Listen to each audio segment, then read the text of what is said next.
Hello everyone, welcome back to the Sara bioinformatics YouTube channel. आज हमारे साथ दो मेरी फ्रेंड्स हैं, साक्षी एंड रिया। एंड बहुत सारे लोगों का बहुत सारे क्वेश्चन थे बायोइन्फॉर्मेटिक्स से रिलेटेड। बायोइन्फॉर्मेटिक्स मुझे क्यों करना चाहिए एंड बायोइन्फॉर्मेटिक्स में जॉब है या नहीं है। तो मेरे साथ मेरी फ्रेंड्स आज सबके सवालों का जवाब देंगी। साक्षी, सबसे पहले आप अपना इंट्रोडक्शन दीजिए।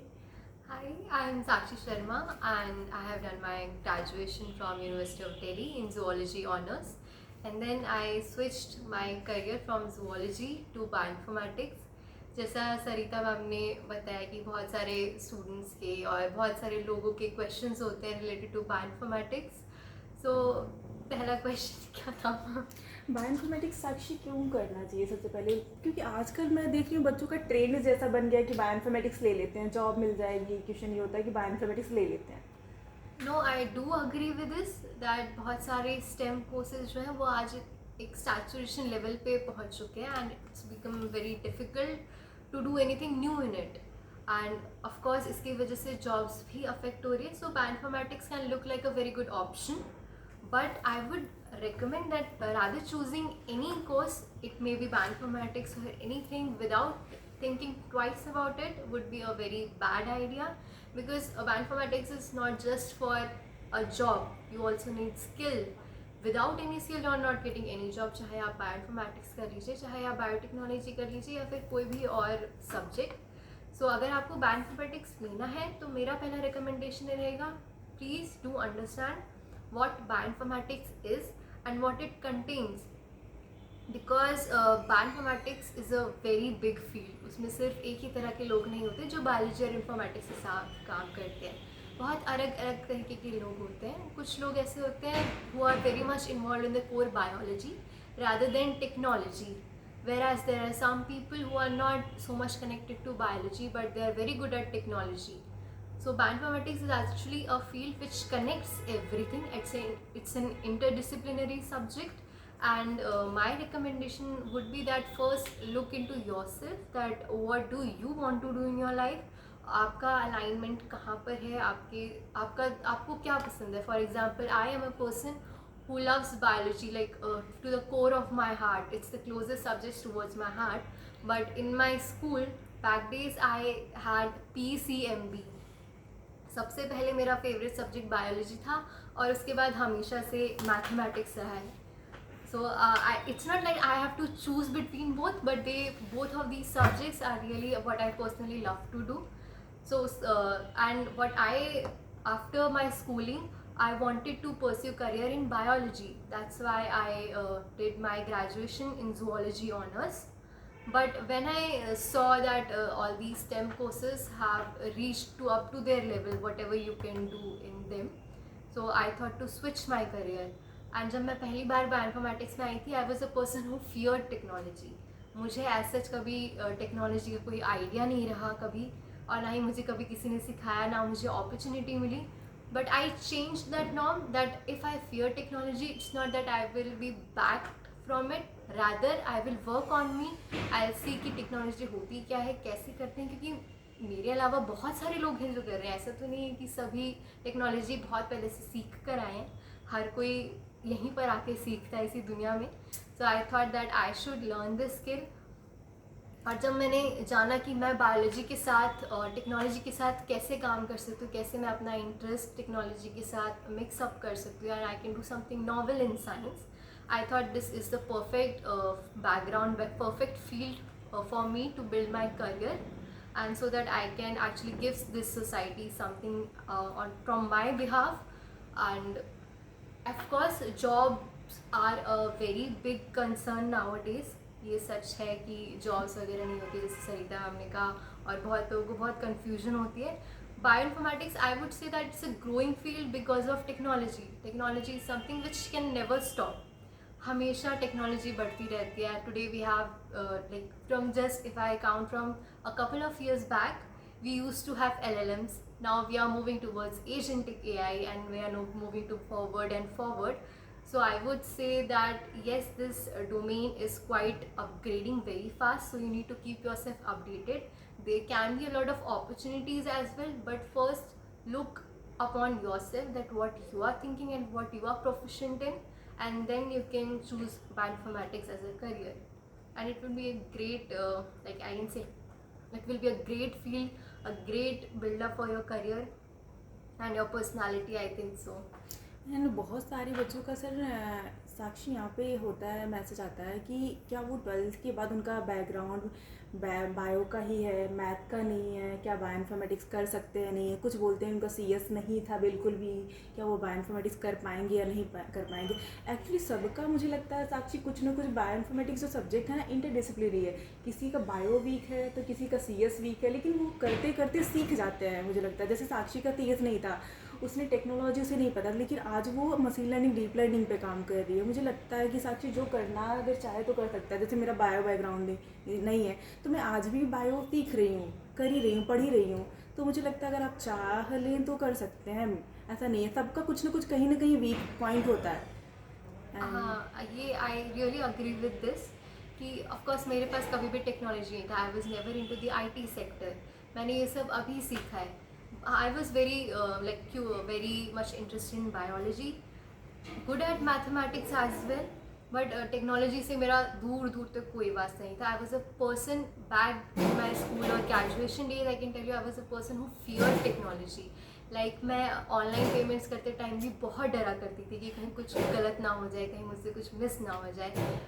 वर्ड और प्रेजेंटेशन बनाने के अलावा मुझे कंप्यूटर में कुछ चलाना नहीं आता था, but just in a couple of years I can see myself I'm working with programming languages. I do programming in Python, I do it in C, I do it in R, I know bash scripting.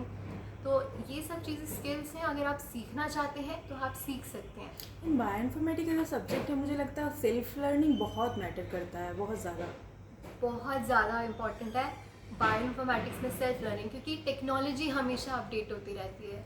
जितनी भी चीज़ें हम पढ़ते books वगैरह use करके हैं, but books बहुत old हो चुकी है, वो चीज़ जो एक बार लिखी जा चुकी है वो अब लिखी जा चुकी है। प्रैक्टिस बहुत मैटर करता है, प्रैक्टिस एज वेल एज जैसे मैं कंटिन्यू करना चाहूँगी कि बुक्स जो है वो बहुत ओल्ड हो चुकी है, वो एक बार लिखी जा चुकी है, बट टेक्नोलॉजी रोज़ अपडेट हो रही है। So you should be very strong in your basics, but once your basics are clear, you can update yourself every day by practicing, by looking how the technology is upgrading and doing stuff every day. मतलब इस field में knowledge होना और वक्त के साथ चलना बहुत ज़्यादा ज़रूरी है। If you are a person who stuck 10 years back कि मैं तो यही टेक्नोलॉजी यूज़ करूँगा, I won't go further, you can not build a career in this course, I will say. And I think so that will be my answer for this. Thank you Sakshi. And हमारे साथ रिया भी है, जिनका starting से ही bio informatics background था, उनका BTech and MTech bio informatics है। कुछ बच्चों का रहता है कि क्या 12th के बाद है ऑप्शन बायो इन्फॉर्मेटिक्स का, क्योंकि मेरा और साक्षी का तो मास्टर्स ही बायो इन्फॉर्मेटिक्स में था। रिया, तो क्या कर सकते हैं ऐसा बच्चे अगर जिनका इंटरेस्टेड हो 12th के बाद बायो इन्फॉर्मेटिक्स, और जिनका है भी नहीं PCM बैकग्राउंड, CS वाले क्या कर सकते हैं बायो इन्फॉर्मेटिक्स बैकग्राउंड? तो रिया अपना सबसे पहले इंट्रोडक्शन दीजिए। हाय, मेरा नाम रिया है। और जैसा आप सवाल कर रहे हो कि मतलब 12th के बाद अगर आपको bioinformatics as an career choose करना चाहिए या नहीं करना चाहिए, सो जैसे मैंने BTech और MTech किया है बायो इन्फॉर्मेटिक्स में, ये टेक्निकल कोर्स है। तो मेरा मैथ्स बैकग्राउंड नहीं था, मेरा बायोलॉजी था, मतलब मेरा 12th में PCM था, PCB था। मेरा 12th में PCB था। सो मैथ्स मैंने नहीं लिया था।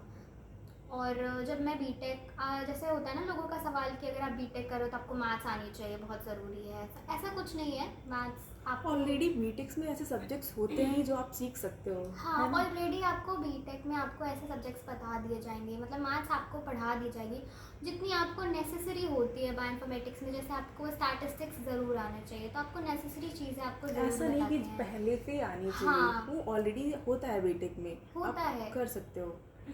और एंड रिया, जैसे मैं ये कह सकती हूँ ना कि जैसे आप दोनों ने अपने मास्टर्स में बायो इन्फॉर्मेटिक्स चूज़ किया, सो आपको कुछ प्रॉब्लम फेस करनी ही पड़ी होगी। जैसे हाँ। मास्टर्स आई थिंक 2 साल का ही होता है, तो 2 साल में जैसे चीज़ें जल्दी सीखना, वो करना, तो बहुत सारी प्रॉब्लम्स आती है। मतलब लोग सोचते हैं कि यार मतलब अचानक से क्यों हमने स्विच कर लिया, है ना।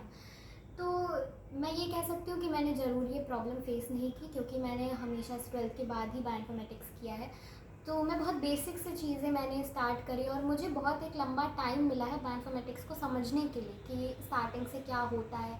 मेरे पास एक्चुअली बहुत टाइम हो गया, लाइक बीटेक का अगर 4 साल देख लो, एमटेक का 2 साल देख लो, तो मेरे पास इतने सारे साल हो गए। मैं आई थिंक आप लोगों को 2 ही साल रहे होंगे, 2 साल में चीज़ें सीखना तुरंत वो थोड़ा तुरंत चेंज पॉसिबल, होना तुरंत सब्जेक्ट। चेंज होना वो पॉसिबल, मतलब थोड़ा लाइक आप कर ज़रूर सकते हो, बट प्रॉब्लम्स आप फेस करते हो। हाँ, क्योंकि तुरंत ही हमारे लिए एक नया सब्जेक्ट आ जाता नया है ना, बहुत subject सारे आ सब उस जाता है। बायोइन्फॉर्मेटिक्स में एक हाँ। बहुत बड़ा ब्रॉड हाँ। सब्जेक्ट है, उसमें बहुत सारी चीज़ें हो बहुत, जाती है। हाँ। और अब जैसे बायोइन्फॉर्मेटिक्स इंटरडिसिप्लिनरी सब्जेक्ट है, ये सभी को पता है कि इंटरडिसिप्लिनरी सब्जेक्ट है। आप बायोलॉजी पे भी काम करते हो और आप आईटी में भी काम करते हो। सो मैंने हमेशा से लाइक मुझे कंप्यूटर्स प्रोग्रामिंग करना ये सब मुझे बहुत हमेशा से पसंद रहा है। सो दैट्स वाई मैंने बायोइन्फॉर्मेटिक्स चूज़ किया था। और ऐसा ज़रूरी नहीं है कि अगर आपको कंप्यूटर में इंटरेस्ट नहीं है और आप बायोइन्फॉर्मेटिक्स चूज़ कर लो, तो मतलब आपको जब आप स्टार्टिंग में लोगे बायोइन्फॉर्मेटिक्स, आपको धीरे धीरे चीज़ें आप चीज़ें सीखोगे। ज़रूरी नहीं है कि आपको आनी ही चाहिए, आप धीरे धीरे सीखोगे चीज़ें। प्रोग्रामिंग करना आपको धीरे धीरे सारी प्रोग्रामिंग सीखनी चाहिए, मतलब लाइक सी पे काम करना है, रिया, Perl आपका पे काम बीटेक करना कहाँ से है। था? मेरा एक्चुअली बीटेक और एमटेक दोनों ही नैनी एग्रीकल्चरल इंस्टीट्यूट से था, शुआत से था, एंड आपका डिजर्टेशन में? और डिजर्टेशन मैंने किया है अपने CSIR CDRI से किया है। और जैसा कि मैं बोल रही थी कि बायोइन्फॉर्मेटिक्स सिर्फ और सिर्फ बेस नहीं है कि सिर्फ आपको बायोलॉजी पे ही ध्यान देना है। आप बायोकेमिस्ट्री के फील्ड में भी जा सकते हो, आप मॉलिक्यूलर बायोलॉजी पे भी काम कर सकते हो। तो सब कुछ ही इन्वॉल्व होता है उसमें, जब पूरा बायोलॉजी आपका फील्ड इन्वॉल्व होता है। जैसे फॉर एग्जांपल मैंने अपने डिजर्टेशन पे काम किया था, तो प्रॉपर ऐसा नहीं था कि मैं बायोलॉजी पे काम कर रही थी, मैं केमिस्ट्री पे काम कर रही थी, लाइक कंप्यूटेशनल केमिस्ट्री पे काम कर रही थी। सो आप एक जगह पे सीमित नहीं रह जाते हो, आपको बहुत सारे ऑप्शंस रहते हैं। और मान लो अगर आपको करियर स्विच करना है, लाइक बायोलॉजी होता है लोगों का कि कुछ मतलब बायोलॉजी टफ उनको लगने लगती है, या फिर थोड़ा इंटरेस्ट अगर हट जाता है, डेफिनेटली आपके पास ये भी ऑप्शन रहेगा कि आप CS की तरफ भी जा सकते हो, लाइक IT सेक्टर्स में भी जा सकते हो। आपके पास एक पॉइंट है कि आप स्विच कर सकते हो, सो दैट क्योंकि आपने दोनों चीज़ सीख रखी है, आपने बायोलॉजी भी सीख रखी है और आपने क्या कहते हैं IT भी सीख रखा है। सो मुझे लगता है ये बहुत प्लस पॉइंट है बायोइन्फॉर्मेटिक्स वालों के लिए। और मुझे लगता है बहुत सारे लोगों का सवालों का जवाब रिया से मिल गया होगा। जो 12th के बच्चे होते हैं उनका क्वेश्चन होता है कि क्या हम 12th के बाद कर सकते हैं या नहीं कर सकते हैं, क्योंकि रिया का भी 12th के बाद ही उसने स्टार्ट कर दिया था बायोइन्फॉर्मेटिक्स, एंड वो अभी मशीन लर्निंग डीप लर्निंग भी काम कर रही है। रिया और साक्षी दोनों ही काम कर रहे हैं। साक्षी, आपने जैसे कि बहुत सारे भी ट्राई कर रहे हो फॉरेन के लिए, बहुत सारे बच्चों का होता है कि मुझे फॉरेन से PhD करना है, उसमें क्या क्राइटेरिया होता है, क्या थोड़ा बहुत आप बताना चाहोगे, क्योंकि आप खुद ही ट्राई कर रहे हो तो अपना एक्सपीरियंस। मैं अभी खुद ट्राई कर रही हूँ, I haven't reached at that stage कि मुझे एडमिशन मिल गया हो, but yes of course till now what I have my experience I can share with all people. First thing is that of course you should have a good academic background. Without that you can't like move abroad, because they will always look for your good grades, which is very important. A lot of people ignore saying that हमें ज़रूरत नहीं है, but that's not how things work. Even if you have like a थोड़ा सा higher edge पे, average से थोड़ा higher edge पे अगर आपके marks हैं, that could work. Other than the grades which come, which is the most important, is your research experience. Like I am trying for PhD, not for any job abroad. So research experience hona is very important, because that can become the basis कि आप किस lab में जाते हो. They want that if this a particular student is interested in any particular subject or not. And if you have a very good research experience, even if a small research experience, that can also do very good for you. So after graduation or post graduation, please do try to get some experience in any industry or in any lab or somewhere. That could be a great help. Other than research experience, a lot of people do ask me that there are some other tests also. For English, I think so. There are a lot of tests named as IELTS, TOEFL, Duolingo test. I gave my IELTS. लेकिन मुझे जहाँ तक लगता है most of the country Sakshi IELTS या GRE मांगता ही है for IELTS PhD. and GRE are two different tests. Like there are two different types of tests. One is for your English proficiency. How much are you good in speaking and listening in English? Because when you go abroad, आपकी communication आप किस तरीके से कर पाते हैं. You are sitting at a place, you are doing job and you can't communicate with your boss, your colleagues. That can create a problem. उसके लिए इंग्लिश प्रोफिशिएंसी टेस्ट होते हैं जो नाम मैंने लिए, जैसे आईएल्स और टॉयफल, डुओलिंगो टेस्ट, इस तरह के टेस्ट आते हैं for English proficiency. GRE test scores are like bachelors masters. actually GRE test scores are not required in many of the institutions nowadays. I never gave my GRE, but if you want to give GRE, that's a very good option. But do remember that it's a very high cost exam. Think about it, because English proficiency test होना ज़रूरी है, but GRE आजकल बहुत सारे institutions GRE को neglect कर देते हैं. That's also fine if you do not want to give GRE, but if you are giving, it's fine. Okay, thank you so much Sakshi. And आप साक्षी का एक पेज भी है, एंड साक्षी उसको भी आप बता दीजिए. Yes, I do have my own website where I share my research experience as well as whatever I have done till now in my life. I do write blog posts for people like you who are interested in bioinformatics, who want to join this field, or just people who are curious towards bioinformatics. They just want to know what it is about. So I have shared my experience with people in my posts, as well as I do tell about what things can you do before actually you start this field. You can check out my blogs on my Or the website, GitHub the page, description. Google. You can find the link of the website in the description below. Do contact me. I'll be very happy to learn about you. And Riya का भी एक machine learning से paper है. मैं भी description link में उसे दे दूँगी पेपर, और जिसको भी पढ़ना होगा वो पढ़ सकता है. एंड कोई भी क्वेश्चन आपको हो वो कमेंट बॉक्स में ज़रूर पूछिएगा. एंड हमने ये ब्लॉग इसलिए ही बनाया है क्योंकि हमारे टाइम पे बहुत सारा कन्फ्यूजन हमें भी होता था, है ना साक्षी एंड रिया?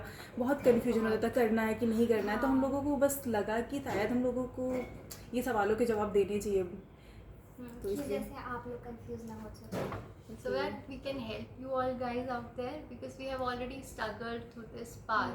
कि ये नहीं पता है कि कैसे होगा, and there was nobody. We don't want it that you struggle in the same way. So we are helping you out.